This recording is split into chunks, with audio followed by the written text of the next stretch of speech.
dari kelompok 48 akan menjelaskan video analisa SPSS menggunakan voice client. Selamat Selamat menyaksikan.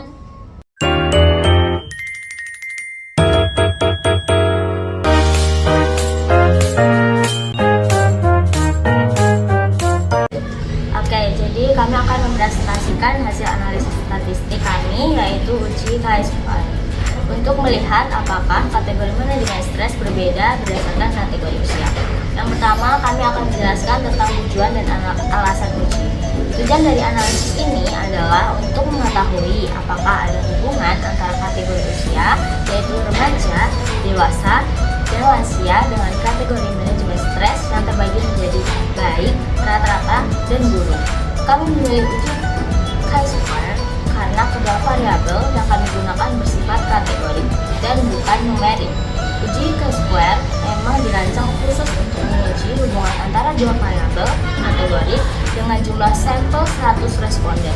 Uji ini menjadi pilihan yang paling tepat secara statistik. Sebelum melihat hasil, kami menetapkan hipotesis terlebih dahulu. H0 menyatakan bahwa tidak ada hubungan antara kategori usia dengan kategori manajemen stres. Sedangkan H1 menyatakan bahwa ada hubungan antara keduanya. Tingkat signifikasi yang kami gunakan adalah alfa 0,05 atau 5%. Adalah langkah-langkah yang kami lakukan di SPSS.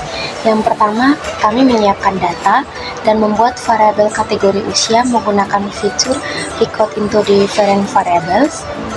Pengelompokan usia kami ikuti berdasarkan standar Kemenkes, yaitu remaja untuk usia 18 tahun ke bawah, dewasa untuk usia 19 sampai 59 tahun, dan lansia untuk usia di atas 59 tahun.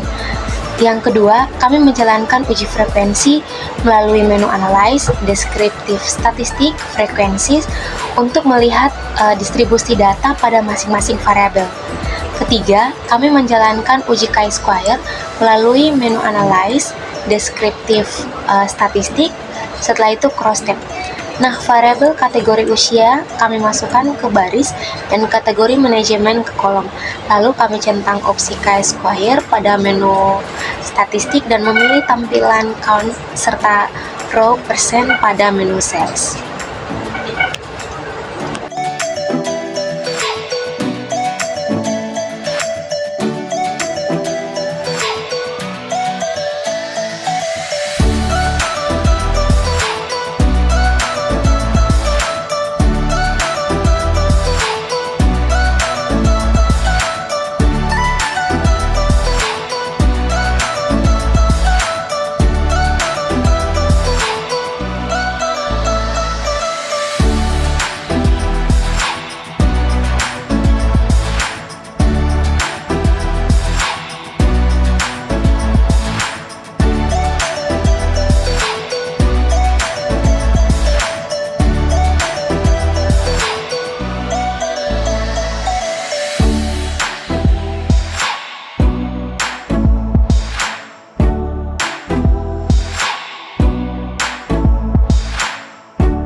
Baik, selanjutnya saya akan menjelaskan mengenai hasil analisis.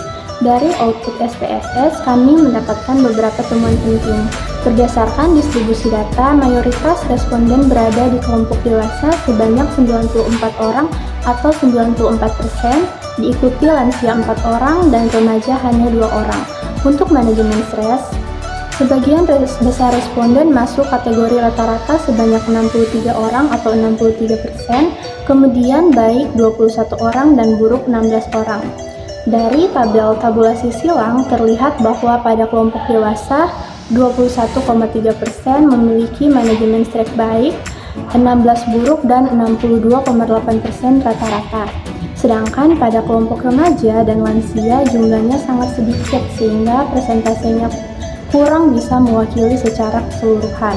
Adapun hasil uji chi-square menunjukkan nilai persen chi-square sebesar 2,313 dengan derajat kebebasan atau DF sama dengan 4 dan p-value sebesar 0,678. Oke, sekarang saya akan menjelaskan mengenai interpretasi.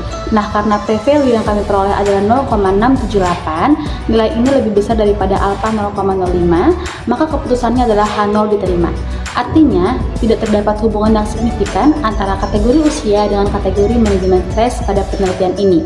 Dengan kata lain, perbedaan usia, apakah seorang termasuk remaja, dewasa, atau lansia, tidak terbukti mempengaruhi bagaimana seseorang mengelola stresnya secara statistik. Lalu ada catatan penting, yang pertama, namun ada satu hal yang penting yang perlu kami sampaikan, bahwa dari output SPSS muncul peringatan bahwa 66,7% sel memiliki expected count kurang dari 5 dengan nilai minimum hanya 0,32. Ini artinya asumsi dasar uji chi-square tidak terpenuhi. Hal ini terjadi karena jumlah responden pada kelompok remaja dan lansia sangat sedikit, hanya 2 dan 4 orang, sehingga frekuensi yang diharapkan pada banyak sel menjadi sangat kecil. Oleh karena itu, hasil analisis ini perlu diinterpretasikan dengan hati-hati.